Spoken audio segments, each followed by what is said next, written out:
नमस्कार एवं हार्दिक स्वागत छ आदरणीय श्रोता। यो हो कार्यक्रम नागरिक सवाल अनि म नारायण अस्ति प्रविधि संयोजनमा साथ दिँदै हुनुहुन्छ राजेशजी र छोटोजीले। नागरिक सवालमा हामी दिनहुँ विभिन्न विषयमा बहस गर्ने गर्छौँ। बिहान 7:30 देखि 8:30 सम्म दिनेश एफएम 93.8 मेगाहर्ज, दिनेश खबरको फेसबुक पेजमा, मोबाइल एप्लिकेसनबाट, अनलाइनमा पनि यहाँहरूले हामीलाई सुन्न सक्नुहुन्छ, हेर्न सक्नुहुन्छ।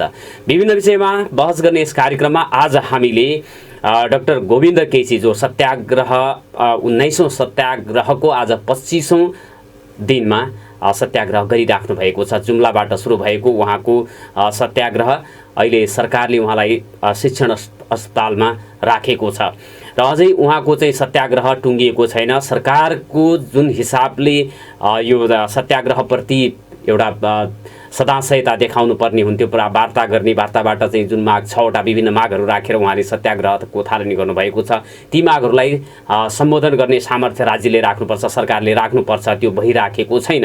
र उहाँको डाक्टर गोविन्द केसीको स्वास्थ्य अवस्था दिनानुदिन बिग्रिँदै गइराखेको अवस्था छ र 19औं पटकको आज 25औं दिनसम्म आइपुग्दाखेरि अब स्वास्थ्यमा कति अप्ठ्यारो भइराखेको होला, कस्तो समस्याहरू आइराखेका होलान् भनेर हामी आफै पनि आकलन गर्न सक्छौँ। र सरकारको जुन जवाबदेहिता हो, सरकारले गर्नुपर्ने काम डाक्टर केसीले गर्नुहोस् भनेर भनिराख्दाखेरि पनि किन सरकारलाई चाहिँ यो समस्या समाधान गर्न अथवा स्वास्थ्य शिक्षा र स्वास्थ्य सेवाको प्रभावकारिता बढाउनको लागि डाक्टर गोविन्द केसीका मागहरू एकदमै सान्दर्भिक छन् भनेर नागरिकहरूले पनि भनिराखेको अवस्थामा सरकारलाई ती मागहरू लागू गर्नको लागि केले समस्या पारिराखेको छ भन्ने एउटा चाहिँ कौतूहलता, एउटा चाहिँ जिज्ञासा आम नागरिकमा रहिआएको अवस्था हो। र यसै बिचमा डाक्टर गोविन्द केसीको पछिल्लो स्वास्थ्य अवस्था के भइराखेको छ, सरकारले हिजो मात्रै डाक्टर गोविन्द केसीसँग वार्ता गर्नको लागि शिक्षा विज्ञान तथा प्रविधि मन्त्रालयका सचिव गोपीनाथ मैनालीको नेतृत्वमा एउटा संवाद समिति गठन गरेको छ भन्ने कुराहरू पनि बाहिर आएको छ। तत्सम्बन्धमा मैले आज कुराकानी गर्नेछु डाक्टर गोविन्द केसीका विशेष सहयोगी प्रीतम सुवेदीसँग मैले कुराकानी गर्नेछु र त्यसपछि मैले 8 बजेपछि मैले कुराकानी गर्नेछु साल ट्रेडिङ धनगढीका प्रमुख केशव पाण्डे सरसँग। उहाँसँग सुपथ मूल्य पसल मल लगायतका विभिन्न विषयहरूमा म उहाँसँग पनि कुराकानी गर्नेछौँ। हाम्रो नागरिक सवाल सुनिराख्नुहोला र कुराकानी गर्नको लागि प्रीतम सुवेदीजीलाई टेलिफोनमा जोडिदिनको लागि म अनुरोध गर्न चाहन्छु। सत्याग्रहको आज 25औं दिनमा हुनुहुन्छ डाक्टर गोविन्द केसी र उहाँको समर्थनमा देशभरिबाट विभिन्न ठाउँहरूमा प्रदर्शन पनि भइराखेको छ। शिक्षण अस्पतालका डाक्टरहरूले, चिकित्सकहरूले पनि साथ दिएको अवस्था छ। देशका विभिन्न सहरहरूमा प्रदर्शनहरू भइराखेको अवस्था छ, धनगढीमा पनि प्रदर्शनहरू भइराखेको अवस्था छ। आम नागरिकहरूको जसरी चाहिँ चिन्ता चासो बढेको छ त्यही स्तरमा सरकारको पनि चिन्ता चासो बढ्ने पर्ने हो। त्यो नहुँदाखेरि यो चाहिँ एउटा दुःखको विषय चाहिँ पक्कै पनि भएको छ। हामी डाक्टर गोविन्द केसीको पछिल्लो स्वास्थ्य अवस्था र सरकारले गठन गरेको वार्ता टोलीसँग उहाँहरूको चाहिँ संवाद कसरी भइराखेको छ भनेर पनि म जानकारी लिनेछु। हामीसँग कुराकानी गर्नको लागि डाक्टर गोविन्द केसीका विशेष सहयोगी प्रीतम सुवेदीजी हामीसँग जोडिनु भएको छ। प्रीतमजी, नागरिक सवालमा हार्दिक स्वागत छ। नमस्कार। हजुर नमस्कार, धन्यवाद। हजुर आराम हुनुहुन्छ? हजुर एकदम ठिक छ। डाक्टर गोविन्द केसी आज 25औं दिनमा हुनुहुन्छ 19औं सत्याग्रहको। उहाँको स्वास्थ्य अवस्था कस्तो रहेको छ प्रीतमजी? डाक्टर केसीको स्वास्थ्य अवस्था गत आइतबारबाट एकदमै गम्भीर बन्दै गइरहेको छ। उहाँलाई अहिले अक्सिजन सपोर्ट दिएर राखिएको अवस्था छ। हिजो बिहान चाहिँ अझ उहाँलाई गाह्रो भयो। उहाँको प्रेसर चाहिँ घटेर 70/50 मा झरेको अवस्था थियो, तर पछि डाक्टरहरूसँग परामर्श गरेर स्लाइन को मात्रा बढाए पछाडि चाहिँ अहिले 90/70 मा छ, तर पनि स्टिल सिरियस नै छ उहाँको अवस्था। बोल्न सक्ने अथवा उहाँको चाहिँ अन्य समग्र स्वास्थ्य अवस्थाको स्थिति कस्तो रहेको छ? उहाँको स्वास्थ्य अवस्था अब उहाँ बोल्नै नसक्ने अवस्थामा हुनुहुन्छ। शरीरमा चाहिने आवश्यक तत्त्वहरू सबै घटिरहेको अवस्था छ। डाक्टरहरूले आइसियूमा शिफ्ट गर्नु पर्यो भनेर रिक्वेस्ट अनुरोध गरिराख्नु भएको अवस्था छ, तर डाक्टर केसीले चाहिँ अहिलेसम्म आइसियूमा जान चाहिँ मानिराख्नु भएको अवस्था छैन। र यो बिचमा हिजो मात्रै सरकारले वार्ता टोली गठन गर्यो भन्ने कुराहरू समाचारमा बाहिर आएको छ। शिक्षा विज्ञान तथा प्रविधि मन्त्रालयका सचिव गोपीनाथ मैनालीको संयोजकतामा वार्ता टोली गठन भएर केही चाहिँ यो चाहिँ प्रयासहरू अगाडि बढिराखेको छ। वार्ताको लागि के भइराखेको छ? हिजो बेलुका वार्ता टोली बनेको छ सरकारको तर्फबाट। 24औं दिनमा त्यस पछाडि हामीले पनि यता डाक्टर केसीको तर्फबाट वार्ता टोली गठन गर्यौँ। तर अझै पनि यो एउटा सकारात्मक कुरा हो सरकारले वार्ता टोली गठन गर्नु र संवादमा आउनु। तर अझै पनि डाक्टर केसीले उठाउनुभएका मागहरू पुरा हुन्छन् हुँदैन भन्ने चाहिँ अझै पनि अन्यलकै अवस्था छ। किनभने वार्ता टोली मात्रै गठन भएको हो, माग पुरा भइसकेको अवस्था होइन। त्यसमा पनि आज बेलुका 4 बजेबाट मात्रै सुरु हुने, वार्ता सुरु हुने भन्ने कुरा जानकारीमा आएको छ सरकारी पक्षबाट। त्यस पछाडि अब वार्तामा बसिसके पछाडि मात्रै उहाँहरू कसरी प्रस्तुत हुनुहुन्छ, त्यस पछाडि उहाँहरू कतिको सिरियस हुनुहुन्छ भन्ने कुरा चाहिँ त्यसपछि मात्रै थाहा हुन्छ जस्तो लागेको छ। डाक्टर गोविन्द केसीको तर्फबाट पनि वार्ता टोली गठन भएको छ? हजुर, डाक्टर केसीको तर्फबाट पनि वार्ता टोली गठन भइसकेको अवस्था छ। यसमा अब तपाईँहरूको प्रारम्भिक जस्तो कि अब यो शिक्षा मन्त्रालयका सचिवको नेतृत्वमा वार्ता टोली गठन हुने प्रति तपाईँहरू सकारात्मक हुनुहुन्छ कि राजनीतिक तहबाट चाहिँ वार्ता टोली गठन हुनु पर्थ्यो भन्ने कुराहरू छ? के छ प्रारम्भिक चाहिँ प्रतिक्रियाहरू? तपाईँहरूको बुझाइ त सार्वजनिक भएको होला नि?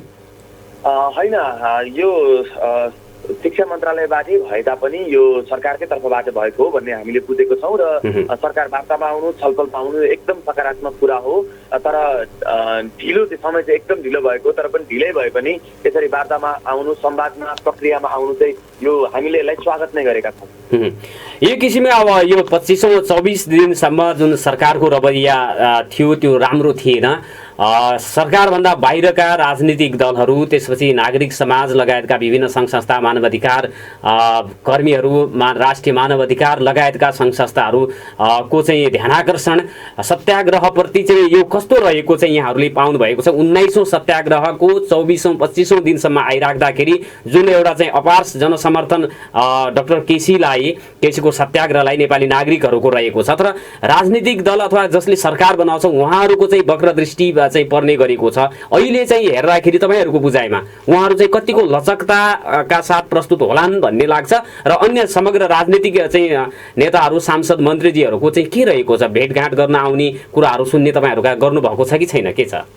पूर्व प्रधानमन्त्री बाबुराम भट्टराई पनि अस्ति सत्याग्रहमा अन्तनिस्थलमा आउनुभएको थियो सत्याग्रहमा समर्थन जनाउन।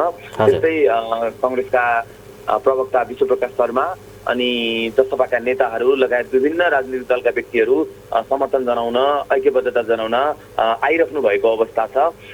तर यो विभिन्न राजनीतिक दल, नागरिक समाज र आम पब्लिकको प्रेसरले मात्रै सरकार अलिकति हिजो चाहिँ वार्ता टोली बनाउन सकारात्मक भएको हो जस्तो हामीले बुझेका छौँ। किनभने यदि यो प्रेसर, यदि सरकार साँच्चीकै यो डाक्टर केसीको मागप्रति भनौँ न एकदम सिरियस हुन्थ्यो भने यति समय पुग्नु पर्दैन थियो होला। यो आम पब्लिकको, नागरिक समाजको, राजनीतिक दलको भनौँ न विभिन्न प्रतिपक्षी दलहरूको प्रेसर दिइसके पछाडि, दबाब दिइसके पछाडि चाहिँ त्यो ठेक्न नसक्ने अवस्था आइसके पछाडि चाहिँ सरकारले हिजो वार्ता टोली बनाएको जस्तो लागेको छ। तर अझै पनि आज वार्तामा बसिसके पछाडि पनि, किनभने योभन्दा अगाडि पनि ओली सरकारकै पालोमा 15औं अनसनको बेला पनि यही प्रक्रिया दोहोरिएको थियो। सुरुमा वार्ता टोली गठन गर्ने समय लाग्यो, आम पब्लिकको प्रेसर पछाडि वार्ता टोली त गठन भयो, तर बिचमा उहाँहरू एकदमै अनुदार देखिनुभयो। त्यस पछाडि डाक्टर केसीको 25औं-26औं दिन पुगिसके पछाडि पब्लिक प्रेसर एकदमै बढी भए पछाडि चाहिँ उहाँहरू अनि सहमति गर्न बाध्य हुनुभएको अवस्था हो। आज अब 4 बजे हाम्रो वार्ता छ, वार्ता पछाडि मात्रै उहाँहरू के कसरी प्रस्तुत हुनुहुन्छ त्यो हेरिसके पछाडि अनि त्यस पछाडि मात्रै भन्न सक्ने अवस्था छ। अहिले नै विश्वस्त भइसक्ने आधार चाहिँ छैन। टर्कीका एब्रु तिमतिक, त्यसपछि गोरखाका नन्द प्रसाद अधिकारीको जस्तो अवस्था डाक्टर गोविन्द केसीको हुन दिनु हुँदैन भन्ने सर्वसाधारण नागरिकहरूको बुझाइरहेको छ। डाक्टर केसीप्रति एउटा चाहिँ सदाशयता, सहृदयता, आत्मीयता, प्रेम र उहाँको चाहिँ आन्दोलन यो समग्र नेपालीको चाहिँ आन्दोलन हो भनेर चाहिँ भनिराखेको अवस्था छ। तर उहाँको चाहिँ जीवन अथवा ज्यानमाथि तलमाथि हुने अवस्था आयो भने आन्दोलनको तपाईँहरू समर्थनमा रहनुभएका जसले सहयोग गरिराख्नु भएको छ उहाँहरूले पनि डाक्टर केसीलाई चाहिँ सम्झाउन सक्नुपर्छ भन्ने किसिमको बुझाइ पनि भएको छ। यो तर्फ चाहिँ के छ तपाईँहरूको चाहिँ यो बुझाइ? अब यसमा हजुरले गर्नुभएको प्रश्न एकदम ठिक छ। तर कस्तो हो भने डाक्टर केसी एक हजी व्यक्ति हुनुहुन्छ, उहाँ अरूको कुरा कम सुन्नुहुन्छ। किनभने अब अनसनको यत्रो 25औं दिन आइसके पछाडि, यो यत्रो दिन भइसके पछाडि अझै कठोर भन्दै जानुहुन्छ। यत्रो अब भनौँ न सुरुवाती चरण चरण हो भने हामीले सम्झाउँदा अथवा हामीले सरलाई सल्लाह दिँदाखेरि सरसँग सल्लाह गर्दाखेरि एउटा हुन्थ्यो होला। तर यति धेरै दिन भइसके पछाडि चाहिँ डाक्टर केसी एकदम कठोर बन्दै गएको अवस्थाले चाहिँ हामीले चाहिँ अब सर लडाइँ लामो छ यस्तै हो भनेर भन्दै गर्दा पनि डाक्टर केसीले हाम्रो आवाज पनि बेला बेलामा सुनिदिनुहुन्न। म जारी राख्छु भनिसके पछाडि हाम्रो पनि कहिलेकाहीँ सरले चाहिँ कुरा नसुनिदिने अवस्था हुनसक्छ। त्यसकारण हामीले अहिले गर्ने अनुरोध भनेको सरकारलाई नै हो। डाक्टर केसी आज 25औं दिन उहाँले यत्रो लडाइँ लडिसक्नु भएको छ। उहाँले उठाउनु भएका माग जनताका माग हुन्, त्यसकारण यो सरकारले नै पुरा गर्ने माग हुन्। उहाँको माग पुरा गर्दाखेरि सरकारलाई कुनै घाटा छैन, बरु उल्टै भोलिका दिनमा चुनावमा जाँदाखेरि उहाँहरूले नै यसको फाइदा लिन सक्नुहुनेछ। बरु उहाँलाई तलमाथि भयो भने उहाँहरूमाथि कलङ्कको टीका लाग्नेछ। त्यसकारण हामीले चाहिँ सरकारलाई नै आग्रह गर्ने हो डाक्टर केसीले उठाउनु भएको माग चाँडोभन्दा चाँडो पुरा गरिदिनुहोस् भनेर यो अवस्थामा हामीले बढी चाहिँ सरकारलाई नै अनुरोध गर्ने हो। एउटा चाहिँ अब यहाँहरूलाई आरोप पनि के लाग्ने गरेको छ भने चाहे त्यो सत्तापक्ष या जसले चाहिँ लगाउनुहुन्छ उहाँहरूले डाक्टर केसीलाई अगाडि सार्ने, त्यसपछि यदि सत्याग्रह अथवा आमरण अनसन गर्ने हो भने अरूले पनि त्यसमा चाहिँ साथ दिनु पर्ने हो नि त। उहाँलाई अगाडि सार्ने, त्यसपछि आफ्ना अब चाहिँ स्वार्थहरू परिपूर्ति गर्ने समूहले चाहिँ डाक्टर केसीलाई उक्साउने काम पटक पटक गरिराखेको छ भन्ने सरकारले नै आरोप लगाउँछ, अरूले पनि लगाउँछन् नि। त्यो चाहिँ गलत हो, किनभने डाक्टर केसीले त्यो अरूको कुरा सुनेर मागमा राख्नुहुने भन्नेमा म कुनै पनि सहमत हुन सक्दिनँ। किनभने डाक्टर केसीले आफै त्यो इच्छाले मागहरू राख्नुहुने हो र उहाँको समर्थनमा हामी सडकमा उत्रिने हो, उहाँको समर्थनमा उत्रिने हो। तर त्यसो भन्दै गर्दा अरू चाहिँ अन्त नबस्ने भन्ने कुरामा चाहिँ अब यो चाहिँ अब मान्छेकै भनौँ न ऊ जस्तो लाग्छ मलाई चाहिँ, आफ्नै इच्छा जस्तो लाग्छ। जस्तै बेला बेलामा कति साथीहरू अब डाक्टर केसी जस्तो चाहिँ त्यत्रो समय हामी बस्न नसकौँ तर रिले अनसन गरेर कठिन समयलाई छुट्याएर पनि ठिकै समर्थनमा अथवा यी मागहरूकै समर्थनमा बेला बेलामा अनसन बसिरहेको हामीले देखिरहेका छौँ। त्यसकारण यो डाक्टर अब उहाँहरू प्रतिपक्षमा हुँदा चाहिँ डाक्टर केसीका सबै माग जायज छन् भन्नुहुन्छ, डाक्टर केसीलाई भेट्न आउनुहुन्छ। तर सत्तापक्षमा गइसके पछाडि चाहिँ उहाँहरूले यो लगाउनु भएको एउटा आरोप हो जस्तो मात्रै मलाई लाग्छ। अहिले प्रतिपक्षी दलहरूले चाहिँ डाक्टर केसीको आन्दोलन जायज छ, सरकारले माग पुरा गर्नुपर्छ भनेर अलिक कठोरतापूर्वक भनिराखेको विज्ञप्तिहरू निकालिराखेको अवस्था छ। तर जो सरकारमा जान्छ त्यसपछि चाहिँ उदासीन हुनुपर्ने चाहिँ कारण चाहिँ के देख्नुहुन्छ? अब त्यो त मागहरू एकदम जायज छन्, सरकारलाई एकदम जसको सरकार छ त्यो लागू गर्यो भने उसलाई त दीर्घकालीन रूपमा फाइदा हुन्छ, नागरिकलाई पनि फाइदा हुन्छ। अनि यहाँनिर चाहिँ के कारणले गर्दाखेरि सरकार जस्तो अब 2/3 सरकार अहिलेको सरकार भनेको त एकदमै बलियो सरकार हो, न मिलिजुलीको सरकार अर्को पार्टीको छ, श्रेय कसले लिने भन्ने कुराको खोसाखोस पनि हुँदैन। यो अवस्थामा के कुराले चाहिँ काम गरिराखेको छ भन्ने लाग्छ यहाँहरूलाई? पहिलो कुरा चाहिँ यो सरकारमा गइसके पछाडि चाहिँ यो स्वार्थ समूहको घेरामा उहाँहरू पर्नुहुन्छ जस्तो लाग्छ। स्वार्थ समूहले उहाँहरूलाई भनौँ न कति सूचनाहरू चाहिँ सही दिँदैन र एउटा गलत सूचनामै राखिराख्छ कि जस्तो लाग्छ र प्राथमिकता नै उहाँहरूको परिवर्तन हुँदो रहेछ।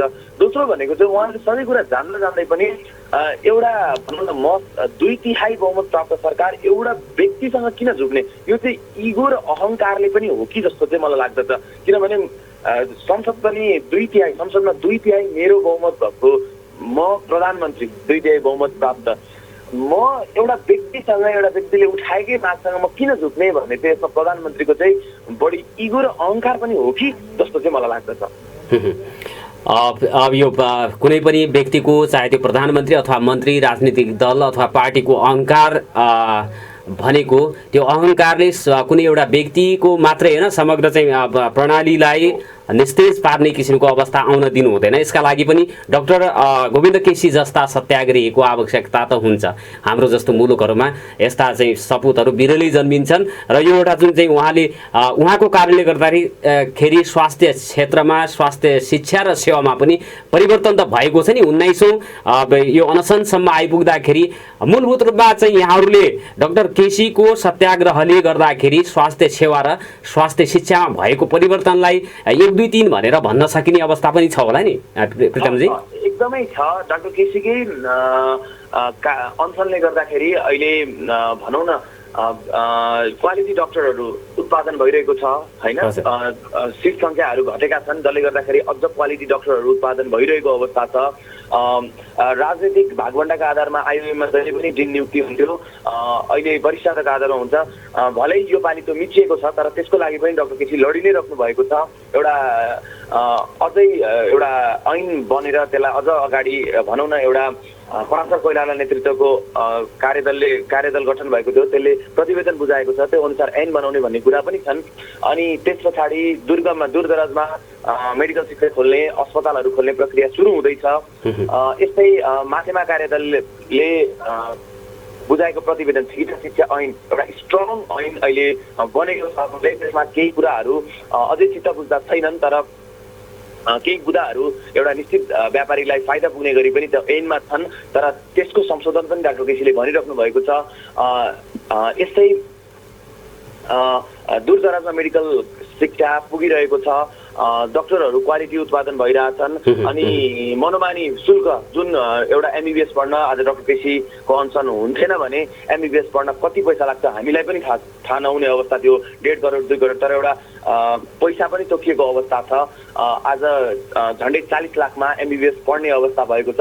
यी सबै कुराहरू चाहिँ डाक्टर केसीकै अनसनबाट उपलब्धि भएका हुन्। भलै कति कुराहरू अझै डाक्टर केसीले उठाउनु भएका पुरा भइरहेका छैनन्, त्यसको लागि हामी लडि नै रहेको अवस्था छ।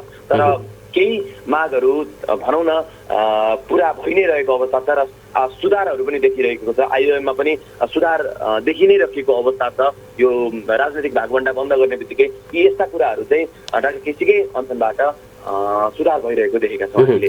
प्रितमजी, अहिले पनि 6 बुँदे विभिन्न मागहरू राखेर सत्याग्रहमा हुनुहुन्छ डाक्टर केसी, र ती मागहरू विशेष गरेर हाम्रो जस्तो अब सुदूरपश्चिम प्रदेशका दुर्गम क्षेत्रहरू, कर्णाली प्रदेशमा चाहिँ स्वास्थ्यका पूर्वाधारहरू चाहिँ मनाउनुपर्छ, सुरु गर्नुपर्छ भन्ने किसिमको छ। मैले यहाँलाई सरसर्ती ती 6वटा बुँदामा रहेका मागहरूको बारेमा पनि हाम्रा श्रोताहरूलाई जानकारी हुने किसिमले भनिदिन अनुरोध गरेँ। ठिक छ, म 1 2 3 गरेरै म मागहरू भनिदिन्छु। 1 नम्बरमा चाहिँ डाक्टर केसीले कर्णाली स्वास्थ्य विज्ञान प्रतिष्ठानमा एमबिबिएसको कार्यक्रम सुरु गर्नु पर्यो भनेर भन्नुभएको छ। उहाँसँग 2 वर्ष अगाडि नै एउटा कार्यदल गठन गर्ने र त्यहाँ एमबिबिएसको सम्भाव्यता अध्ययन गर्ने भनेर सहमति भएको हो। कार्यदल गठन भएर सम्भाव्यता अध्ययन गरेर प्रतिवेदन पनि प्रधानमन्त्रीलाई बुझाइसकेको अवस्था छ। तर पनि भनौँ न सबै पूर्वाधार पुग्दा पनि एमबिबिएस कर्णालीमा एमबिबिएस रोकेर राखिएको अवस्था छ। त्यसकारण डाक्टर केसीले कर्णालीमा चाँडोभन्दा चाँडो यो आगामी शैक्षिक सत्रबाट नै एमबिबिएसको पढाइ सुरु हुनु पर्यो भनिराख्नु भएको छ। यस्तै राष्ट्रिय स्वास्थ्य विज्ञान प्रतिष्ठानमा र गेटा मेडिकल कलेजमा, जस्तै आजै यहाँले हाम्रो एउटा दैनिक पत्रिकाको फ्रन्टलाइन हेर्नुभयो भने राज्यको 3 अर्ब 78 करोड लगानी भएको गेटा मेडिकल कलेजले पढाउने स्वीकृति पाएन भन्नेको अवस्था छ। यत्रो लगानी भइसक्दा पनि त्यहाँ एमबिबिएस सुरु नहुनु एकदम दुःखद कुरा हो। डाक्टर केसीले यो कुरा पनि उहाँको मागमा राख्नु भएको छ।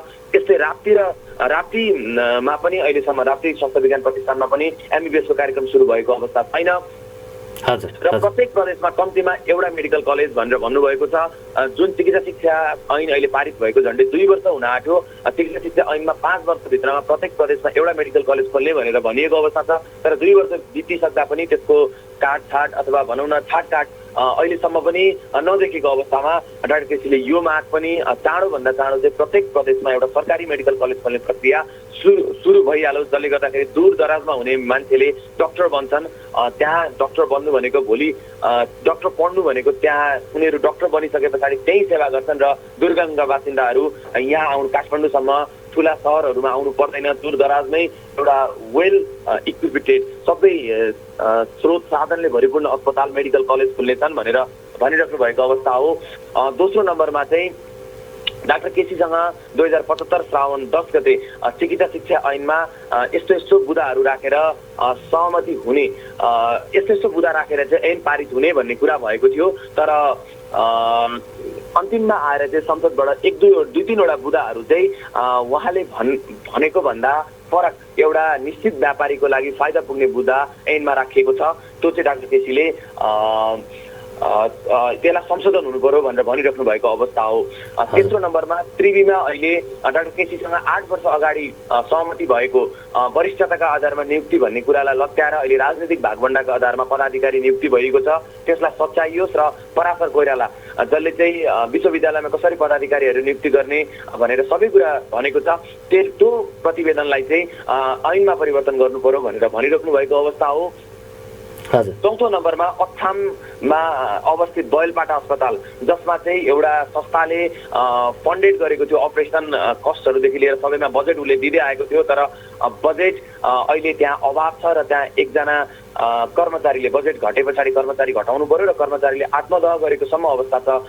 त्यसमा चाहिँ सरकारले बजेट व्यवस्थापन गर्नु पर्यो, बजेट दिनु पर्यो, किनभने अछामको बैलपाटा भन्ने अस्पताल यस्तो हो जहाँ चाहिँ त्यहाँ एउटा बिरामी छिरिसके पछाडि शल्य क्रियादेखि औषधिसम्म निःशुल्क पाइने अस्पताल हो र त्यो अस्पताल बन्द हुनु भनेको यो अहिलेको समाजवादी सरकारको लागि पनि एकदमै भनौँ न लज्जाको विषय हो, किनभने जनताका बेसिक कुराहरू, प्राथमिक कुराहरू, स्वास्थ्य, शिक्षा त निःशुल्क पाउनुपर्छ र बैलपाटा अस्पतालमा यदि सरकारले बजेट व्यवस्थापन गर्ने हो भने त्यो एउटा नमुना अस्पताल बन्न सक्थ्यो र ठाउँ ठाउँमा त्यस्तै खालको अस्पतालहरू खुल्न सक्थे जहाँ जनताले निःशुल्क स्वास्थ्य उपचार पाउने थिए। यस्तै गरी डाक्टर केसीले यो पिसिआर अहिले लकडाउनको अन्त्य गरेर डाक्टर केसी अनसन बस्नुभन्दा अगाडि यो लकडाउन खुलेको अवस्था थिएन, लकडाउनको अन्त्य गरेर पिसिआर परीक्षण बढाउनु पर्यो भनेर भनिराख्नु भएको अवस्था हो र विभिन्न अर्कोमा चाहिँ विभिन्न भ्रष्टाचारका, यो चाहिँ एउटा सुशासनसँग जोडिएको मुद्दा हो, विभिन्न भ्रष्टाचार का काण्डहरूका आरोपीहरूलाई अहिले अख्तियारले कुनै पनि छानबिन नगरिरहेको अवस्था छ। उनीहरूको मुद्दामा छानबिन गरियोस् र दोषीमाथि कारबाही गरियोस् भनेर चाहिँ डाक्टर केसीले यी यस्तै मुद्दाहरू चिकित्सा शिक्षासँग सम्बन्धित र सुशासनसँग सम्बन्धित मागहरू राखेर चाहिँ अहिले आमरण अनसन बसिराख्नु भएको अवस्था हो। प्रितमजी, आज 4 बजे सरकारी वार्ता टोलीसँग तपाईँहरूको वार्ता हुने तय भएको छ र अब एजेन्डाहरूको त तपाईँहरूका मागहरू त अलरेडी नै सरकारलाई थाहा छ। सरकारको रवैया के हुन्छ वार्ता टोलीसँग बसिसकेपछि तपाईँहरूलाई थाहा हुन्छ। हामी यो विषयमा डाक्टर केसीको अवस्थाको बारेमा र सरकारी टोलीसँग वार्ता भइराखेको विषयमा सुदूरपश्चिमबाट तपाईँहरूसँग हामी फलोअपमा हुनेछौँ। आज चाहिँ समय दिनुभएकोमा म हार्दिक धन्यवाद दिन चाहन्छु यहाँलाई। हस्, धेरै धेरै धन्यवाद। मेरो आम पब्लिकलाई, हजुरको एफएम माध्यमबाट आम पब्लिकलाई जुन मैले जानकारी गराउन पाएँ यसको लागि यहाँलाई धेरै धेरै धन्यवाद। हजुर, धन्यवाद। आदरणीय श्रोता, उहाँ हुनुहुन्थ्यो डाक्टर गोविन्द केसीका विशेष सहयोगी प्रितम सुवेदी। उहाँसँग मैले कुराकानी गरेँ स्वास्थ्य अवस्थाको विषयमा पनि, डाक्टर गोविन्द केसीको पछिल्लो स्वास्थ्य अवस्था कस्तो रहेको छ, सरकारी वार्ता टोलीसँग संवाद हुने भन्ने कुराहरू पनि आएको छ। उहाँले चाहिँ आज 4 बजे पछि सरकारी वार्ता टोलीसँग बस्ने भन्ने कुरा पनि बताउनु भएको छ र सँगसँगै डाक्टर गोविन्द केसीका 6वटा विभिन्न मागहरूको बारेमा पनि हामीले यहाँहरूलाई जानकारी गरायौँ। प्रितम सुवेदीसँग हामीले कुराकानी गरेका थियौँ र यसपछि हामी छोटो व्यापारिक विश्राममा जानेछौँ। आदरणीय श्रोता, व्यापारिक विश्रामपछि हामी साल ट्रेडिङ धनगढी शाखाका प्रमुख केशव पाण्डे सरसँग कुराकानी गर्नेछौँ। त्योभन्दा अगाडि कैलालीमा 54 सहित सुदूरपश्चिमका 119 जनामा हिजो कोरोना पुष्टि भएको जानकारी मैले यहाँलाई गराएँ र समुदाय स्तरमा कोरोना सङ्क्रमण फैलिराखेको अवस्थामा सबैले व्यक्तिगत रूपमा, पारिवारिक रूपमा र सामुदायिक रूपमा सावधानी अपनाउन हुन भनेर म हार्दिक अनुरोध गर्न चाहन्छु। कैलालीका प्रहरी प्रमुख सहित थप 26 जना प्रहरी कर्मचारीमा पनि संक्रमण पुष्टि भएको छ। सुदूरपश्चिम प्रदेशमा कोरोनाको संक्रमण भयावह हुन नदिन चाडपर्व लक्षित विशेष सुरक्षा योजना लागू गरेको छ र सरकारले जारी गरेका निर्देशनको पालना गरी जोखिमबाट बच्न पनि हाम्रो चाहिँ अब सरकारहरूले सम्बन्धित निकायहरूले आग्रह गरेको अवस्था छ र यी आग्रहहरूलाई हामीले पनि सकारात्मकताका साथ लिएर व्यक्तिगत सावधानीहरू अपनाउन हुनको लागि म सम्पूर्ण नागरिकवासीहरूलाई, सम्पूर्ण नेपाली नागरिक, सम्पूर्ण मानव मात्रलाई म हार्दिक विनम्रतापूर्वक अनुरोध गर्न चाहन्छु। छोटो व्यापारिक विश्राममा जाउँ। व्यापारिक विश्रामपछि साल ट्रेडिङ धनगढीका प्रमुख केशव पाण्डे सरसँग कुराकानी गर्नेछौँ। हामीलाई सुन्दै गर्नुहोला। नागरिक सवालमा अब हामी संवाद गर्न गइराखेका छौँ साल ट्रेडिङ धनगढीका प्रमुख केशव पाण्डे सरसँग सुपथ मूल्य पसल मलखातको उपलब्धताका विषयमा मैले उहाँसँग जानकारी लिनेछु र हरेक वर्ष दसैँ तिहारको अवसरमा साल ट्रेडिङले यो चाहिँ धनगढी लगायतका अन्य ठाउँमा पनि सुपथ मूल्य पसल सञ्चालन गर्दै आइराखेको छ र धनगढीमा पनि सुरु भएको छ। यस विषयमा कुराकानी गर्नेछु। सर, यहाँलाई नागरिक सवालमा हार्दिक स्वागत छ। नमस्कार। नमस्ते नारायण सर र सम्पूर्ण दिनेश एफएम सुनिरहनुभएका आदरणीय श्रोतावर्गमा मेरो हार्दिक नमस्कार छ। हजुर, आराम हुनुहुन्छ? म ठिक छु हजुर। सर, यो अब दसैँ तिहार को नजिकै गर्दाखेरि जहिले पनि साल ट्रेडिङ कर्पोरेसनले सुपथ मूल्य सञ्चालन गर्छ। धनगढीमा पनि यो सञ्चालन भइसकेको छ होइन? हजुर, हाम्रो यो दसैँ तिहार र छठ पर्वलाई विशेष गरी यस वर्ष अस्ति असोज 15 गतेबाट कृपया सर अलिकता जोरले बोल्दिन अनुरोध गर्दछु। यो हाम्रो बडा दसैँ छठ पर्व र तिहारलाई विषयगत गरेर हामीले यो धनगढीमा सुपथ मूल्य पसल हामीले सञ्चालन गरिसकेका छौँ र हाम्रो एउटा सौभाग्य के भने हिजो हाम्रो विभागीय मन्त्री माननीय लेखराज भट्टज्यूले हाम्रो सुपथ मूल्य पसल को निरीक्षण गर्नुभयो र हामीले जुन सामानहरू राखेका छौँ र उपभोक्ताहरूले त्यो मन पराइदिनु भयो र उहाँले के यो सुपथ मूल्य पसल अन्यत्र क्षेत्रमा पनि खोल्नको लागि उहाँले निर्देशन दिनुभयो। विभागीय मन्त्रीज्यूको जुन यो आगमनले हामीलाई धेरै हौसला पनि यो हिजोबाट मिलेको छ। अहिले सुपथ मूल्य पसल साल ट्रेडिङ धनगढीमा मात्रै सुरु भएको हो कि अन्य अब सुदूरपश्चिमको कुरा गर्दाखेरि कहाँ कहाँ सञ्चालनमा आएको छ सर?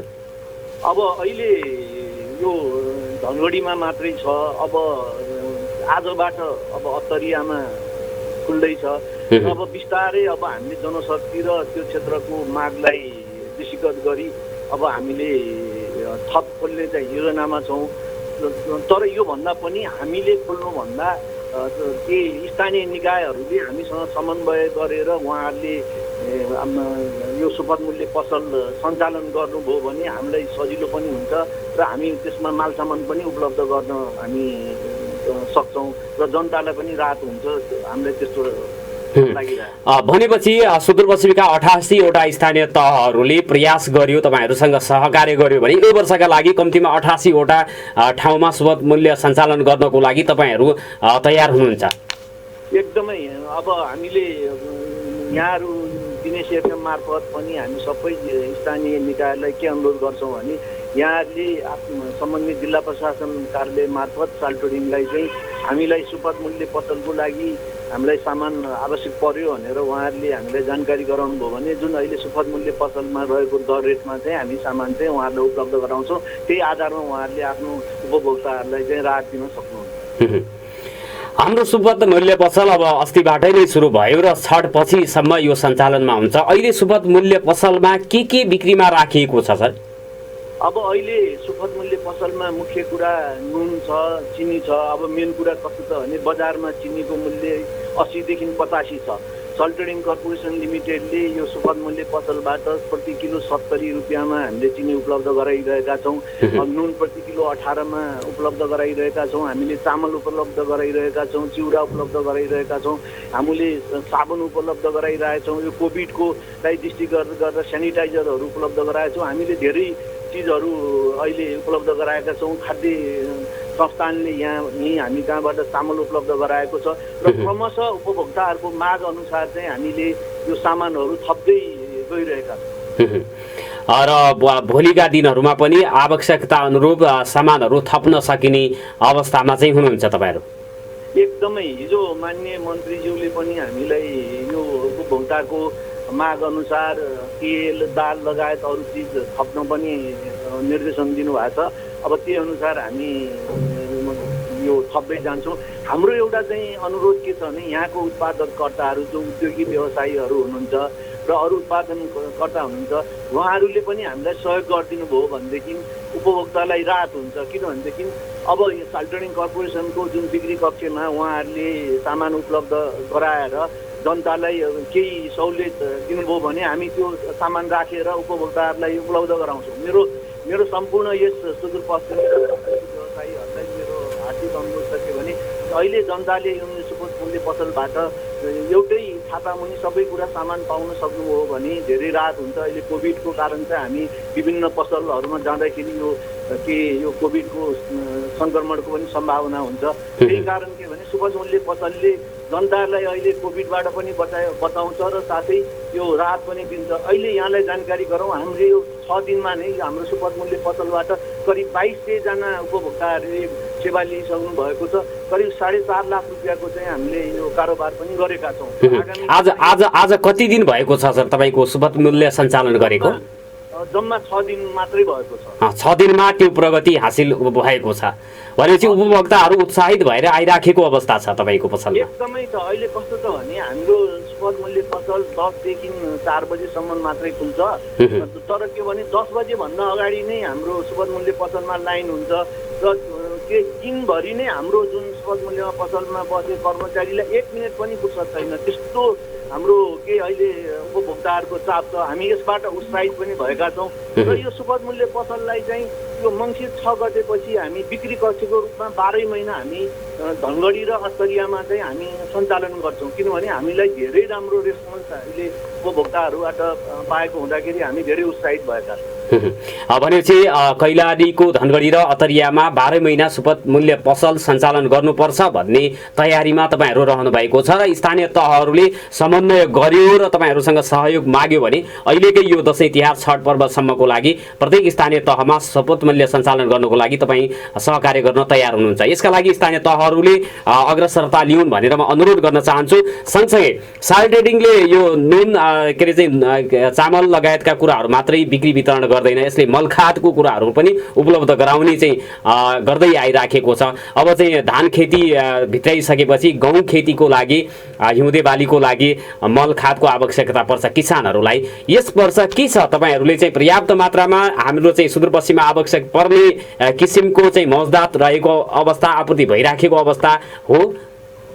अब अहिले यहाँलाई जानकारी गराउँ, जुन हाम्रो के यो सुदूरपश्चिम प्रदेशमा जुन जति मल आवश्यक हुन्छ त्यसको 70% कृषि सामग्री कम्पनीले गर्छ भने 30% साल ट्रेडिङ कर्पोरेसनले गर्छ। अहिले के छ भने यो नेपाल सरकारले मलखाद नियमावली 2077 लागू गरेको छ। अब त्यसलाई कार्यान्वयन गर्ने सिलसिलामा कि अब यो सबै गाउँपालिका र नगरपालिकाहरू लागि परेका छन्। जम्मा अब 3टा चाहिँ के स्थानीय निकायहरूले अहिलेसम्म त्यो गरेको छैन, जस्तो टिकापुर, कैलाली गाउँपालिका र यो अर्को मैले नाम बिर्सेँ, यो तिनटाले गरेका छैन। अब यो लागू गर्यो भने किसानहरूले सहज रूपमा मलखाद आपूर्ति पाउनुहुन्छ। तर समस्या के छ भने अब अहिले पनि हामीसँग डिएपी र युरियाको अभाव छँदैछ। हामी साल ट्रेडिङ कर्पोरेसन लिमिटेडबाट हामी त्यो अभावलाई जुन पूर्ति गर्न हामीले यो गैर अनुदानित सिङ्गल सुपर फस्फेट र एमोनियम सल्फेट राखेका छौँ र डिएपीको काम चाहिँ यो सिङ्गल सुपर फस्फेटले गर्छ भने युरियाको काम चाहिँ एमोनियम सल्फेटले गर्छ। त्यही भएर के भने अब नयाँ नियमावली जब लागू हुन्छ तत्काललाई चाहिँ यो समस्या टर्छ कि टर्दैन हामी भन्न सक्दैनौँ। तर अब आगामी वर्षदेखि चाहिँ यो नियमावलीले चाहिँ पर्याप्त मात्रामा किसानहरूको घर के ठाउँमा चाहिँ मल चाहिँ पुर्याउँछ।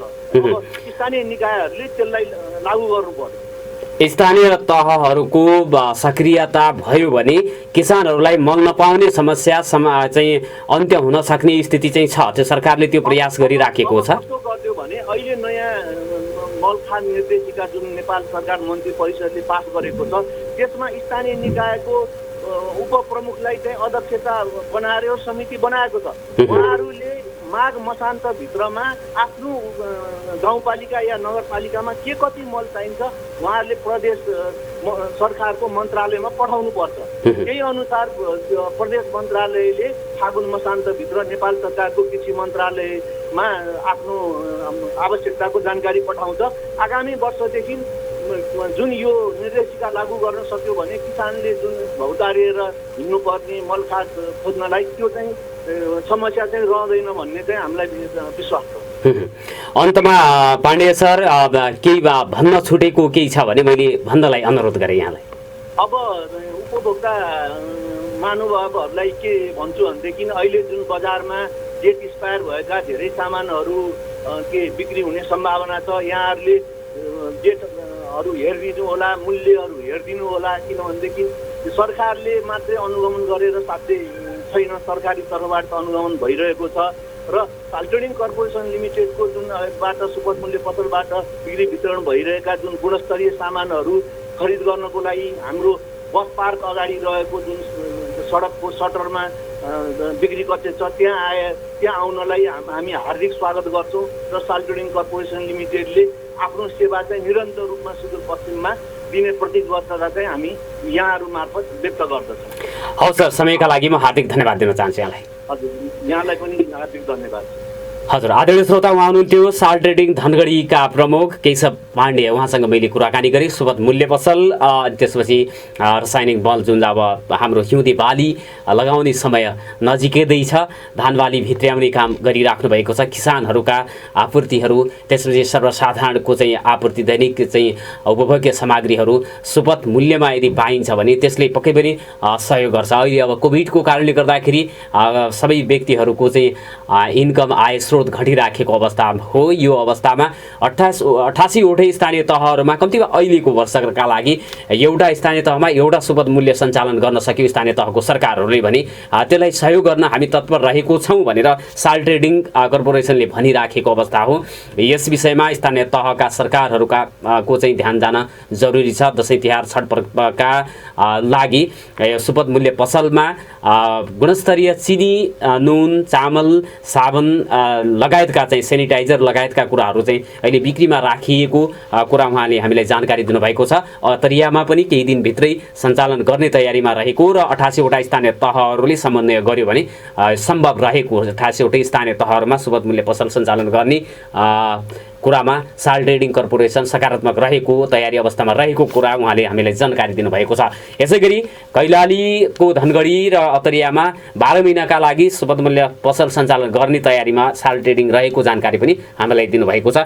आदरणीय श्रोताहरू, उपभोक्ताहरूलाई पनि साल ट्रेडिङ कर्पोरेसनमा तपाईँहरू आफ्नो लागि उपभोग्य सामग्रीहरू त्यहाँ राखेको उपभोग्य सामग्रीहरू खरिद गर्नको लागि जान सक्नुहुनेछ भनेर म अनुरोध गर्न चाहन्छु। यसपछि हामी श्रोताहरूको लागि टेलिफोन लाइन खुला गर्न चाहन्छु। 091 410 216 मा तपाईँहरूको टेलिफोन कलको मैले प्रतीक्षा गरिराखेको हुनेछु। तपाईँहरूलाई हार्दिक स्वागत गर्ने मनसायले म प्रतीक्षारत हुनेछु। यहाँहरू हाम्रा आदरणीय श्रोताहरू जसले हामीलाई सुनिराख्नु भएको छ, सुनिराख्नुहुन्छ, 091 410 216 मा फोन गरिदिनु होला भनेर अनुरोध गर्न चाहन्छु।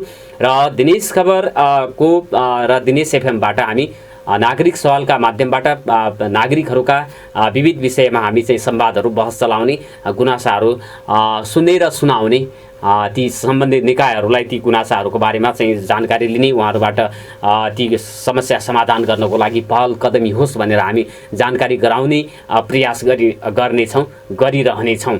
त्यसैले तपाईँहरूको चाहिँ टेलिफोनहरूबाट पनि हामीलाई धेरै कुराहरूको जानकारी हुनसक्छ।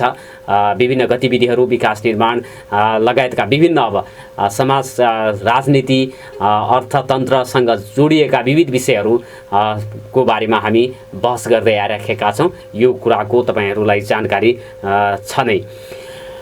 मैले केही चाहिँ हेडलाइनहरू भन्नुपर्ने हुन्छ। तपाईँहरूको टेलिफोनको प्रतीक्षा मैले गरिराखेको छु। नयाँ सहर योजना लागू भएको 10 वर्षमा बैतडीको पाटनमा 2 किलोमिटर सडक कालोपत्री, थप 7 किलोमिटर ट्र्याक खोलिएको दाबी गरिएको छ। अछामको साफे बगरमा भने प्रगति शून्य रहेको समाचार हामीले प्रकाशित गरेका छौँ। दिनेश खबरमा यहाँहरूले सुन्नुभएको हुन सक्नुहुन्छ। हाम्रो एउटा टेलिफोन आएको छ, राजेशजीले मलाई जोडिसक्नु भएको छ। यहाँलाई नागरिक सवालमा हार्दिक स्वागत छ। नमस्कार, को बोल्दै हुनुहुन्छ? नमस्ते, म केपी चौधरी बोले। हजुर हजुर, केपीजी स्वागत छ यहाँलाई। के भन्न चाहनुहुन्छ? केपीजी, अहिले साल ट्रेडिङको प्रबन्धक यो के अरे केशव पाण्डेजीले केही कुराहरू राख्नुभयो, केही कुरा तपाईँले सोध्नुभयो। हजुर, केशवजी त्यो कुर्सीमा बस्नु भएको चाहिँ कति वर्ष भयो भनेर एकचोटि हजुरलाई जानकारी भएन, त्यो सोध्नु भएन होइन। मैले किन यो कुरो गरेँ भन्नुहुन्छ भने केशवजी त्यो क्या त्यो साल ट्रेडिङको मलाई लाग्छ प्रबन्धक भएर बसेको करिब करिब मलाई लाग्छ केही नभए भने 18-20 वर्ष भयो। कहिले प्रमुख भएर अथवा कहिले तपाईँको के भन्छ यो के अरे प्रमुख नभएको खण्डमा तपाईँको त्यसलाई के भन्छ यो के अरे निमित्त प्रमुख निमित्त भएर उहाँले गरेको करिब करिब 18-20 वर्षको दौरानमा अहिले जुन उहाँले यो टिभीमा बोल्दा अथवा तपाईँको एफएममा बोल्दा त साह्रै मिठो बोल्नुहुन्छ, तर उहाँले गरेको अहिलेसम्म जनताको सुदूरपश्चिम भनेपछि उहाँको 9वटै जिल्ला पर्छ, उहाँको क्षेत्र चाहिँ कार्य क्षेत्र चाहिँ अहिलेसम्म तपाईँको धानको बेलामा गहुँको बेलामा कमसेकम मलाई लाग्छ साल्टिङको पनि दायित्व हो, जुन तपाईँले प्रसङ्ग उठाउनु भएको थियो खादमलको। वास्तवमा खादमल तपाईँको लामो समयदेखि तपाईँको नपाएको अवस्था पनि छ है, र उहाँहरूले चासो दिनुपर्ने कुरो पनि हो। अब सुपथ मूल्य तपाईँको एउटा धनगढीमा एउटा अतरियामा राखेर त्यो बहादुरी होइन कि, त्यो बहादुरीको कुरो होइन। जनताले समयमा पाए कि पाएनन्, किसानले तपाईँको यो समयमा मल पाए कि पाएनन् भन्ने मुख्य कुराहरू जस्तो लाग्छ। अब त्यो बोल्ने सिलसिलामा इन्टरभ्यू दिने सिलसिलामा मिठो मसिनो भाषा बोलिदिनु भयो, सकियो, उहाँहरूको त्यति चाहिँ रहेछ। अनि अघि के छ यो के अरे हाम्रो गोविन्द केसीजीको कुरो पनि अलि त हजुरले के अरे उहाँको चाहिँ भनौँ न नजिकका मान्छेसँग चाहिँ इन्टरभ्यू लिनुभएको थियो। एउटा कुरो के छ भनेपछि नेपाल सरकारका प्रतिनिधिहरूले गोविन्द केसीले उठाएका मागहरू मलाई लाग्छ गोविन्द केसीले मलाई खान पुगेन, मेरो छोराछोरीलाई पुगेन, मेरा नाति नातिलाई पुगेन, मलाई 2-4 तलेको घर बनाइदियो भनेर माग राखेर अन्तन बसेको होइन होला जस्तो लाग्छ मलाई है। मलाई यो पुगेन, मेरो छोराछोरीलाई मेरा नाति नातिलाई पुगेन, यो माग पुरा गर नभए त म के अरे आत्महत्या गर्छु अथवा अन्तन बस्छु भनेर बसेको होइन होला।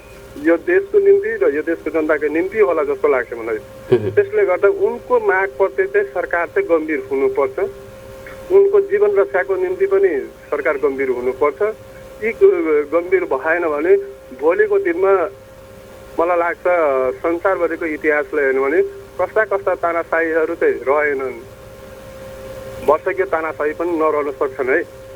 त्यसले गर्दा सरकार चाहिँ अलि त गम्भीर चाहिँ समयमै सम्मित भएर र गम्भीर भएर जनताको आवाजलाई र जनताको यो कमसेकम के अरे दैनिक रूपमा तपाईँको जीविका चलाउने सिलसिलामा, स्वास्थ्यको सिलसिलामा, यो के अरे शिक्षाको के अरे क्षेत्रमा कमसेकम सरकार यो सरकारमाथि चाहिँ कमसेकम तपाईँको जनताले ठुलो आशा र भरोसा गरेछ।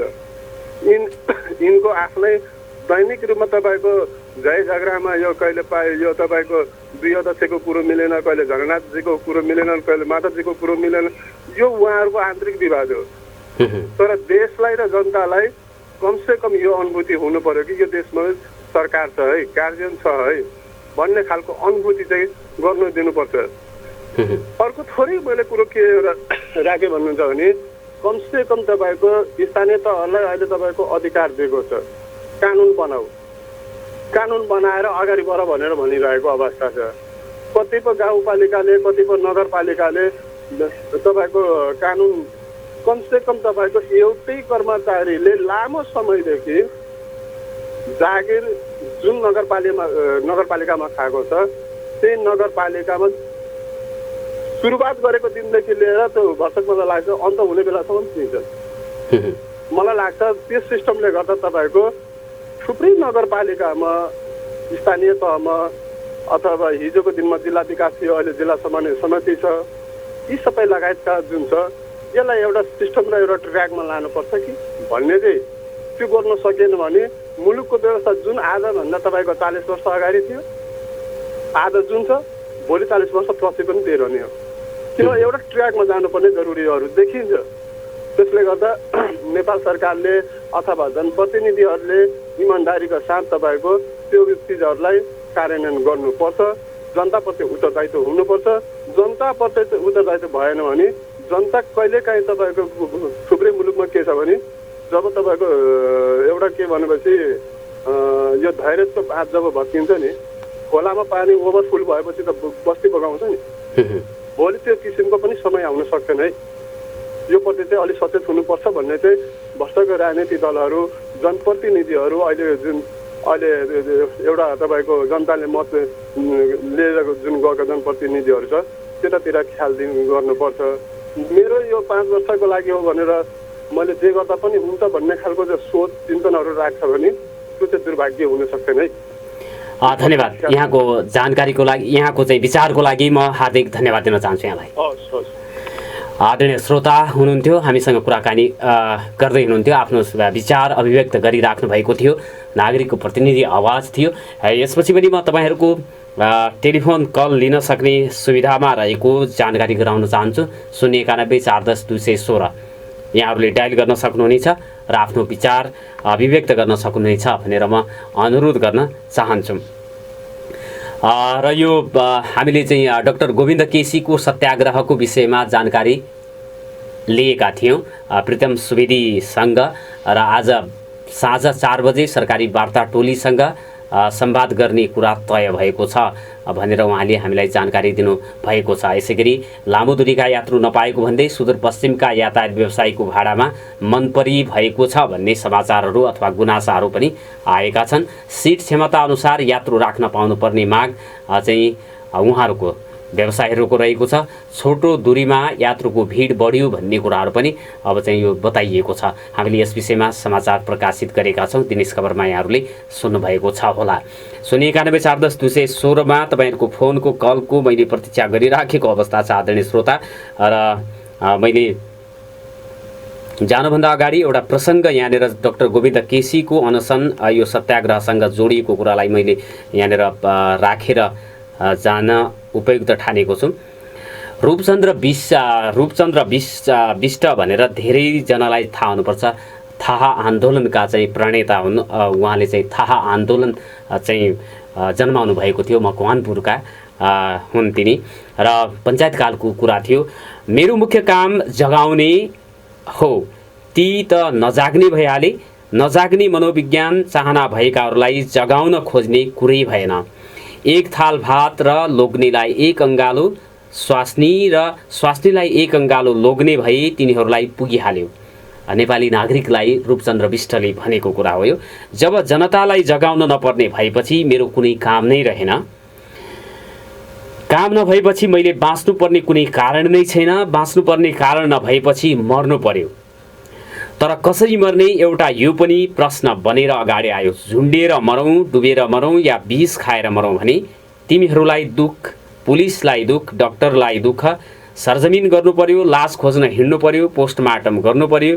यो सबै दुःख म कसैलाई पनि दिन चाहन्न। बाँच्न त मिल्दै मिलेन। अनि मैले के गर्ने गरेको छु भने जति बेला यो पेटलाई भोक लाग्छ त्यो बेला यसलाई खान नदिने, जति बेला निदाउन खोज्छ त्यस बेला सुत्न नदिने, बिरामी परेर जति बेला औषधि माग्छ त्यति बेला चाहिँ औषधि नदिने, औषधिको सट्टा बरु रक्सी दिने, अर्थात् बिस्तारै मार्दैछु मलाई भनेर रूपचन्द्र बिष्टले एउटा अन्तर्वार्तामा भनेका थिए। नेपाली समाजलाई रूपान्तरण गर्ने उहाँको चाहनाले जब चाहिँ सार्थकता नपाएको पछिको एउटा निराशापूर्ण अभिव्यक्ति थियो, हार मानिसकेपछिको स्थिति थियो र उहाँले चाहिँ जगाउन खोजेको थियो नेपाली नागरिकलाई। त्यति बेलै रूपचन्द्र बिष्टले आफ्नो जीवनको अन्तिम अन्तर्वार्तामा भनेको यी कुराहरू मैले यहाँनिर चाहिँ फेसबुकमा मैले पाएको थिएँ। केदार सिटौलाजीले चाहिँ यो फेसबुकमा पोस्ट गर्नुभएको थियो, त्यसलाई मैले पनि रिपोस्ट गरेको छु। र यो अन्तिम अन्तर्वार्तामा जाग्नुपर्ने मानिस नजागेपछि तिनीहरूलाई जगाउन आफ्नो जीवन अर्पण गर्नेको हालत कस्तो हुन्छ भन्ने कुरा देखाउँछ रूपचन्द्र बिष्टको यी लाइनहरूले, यी भनाइहरूले। डाक्टर गोविन्द केसीको हालत पनि यस्तै हुने छाँटकाँट देखिँदैछ। डाक्टर साहब, तपाईँ जसको लागि भोकभोकै लडिराख्नु भएको छ तिनीहरू आनन्दले सुतेका छन्। भयो छोडिदिनुहोस् डाक्टर साहब यो अनसन सनसनको लफडा। नेपाली जनतालाई आफ्नो कर्मको फल भोग्न दिनुहोस्। तपाईँ यिनीहरूको लागि आफ्नो जीवन बर्बाद नगर्नुहोस् भनेर अधिवक्ता केदार सिटौलाले आफ्नो फेसबुकमा पोस्ट गर्नुभएको कुरालाई आजको कार्यक्रममा राख्दै यहाँहरूबाट बिदा माग्ने अनुमति माग्दछु। प्रविधि संयोजनमा साथ दिनुहुने राजेशजी र छोटीजीलाई पनि धन्यवाद दिन चाहन्छु। हामीलाई सुन्नुहुने र हामीलाई फोन गर्नुहुने तपाईँहरू सबैलाई पनि धन्यवाद दिँदै बिदा माग्छु। नमस्कार।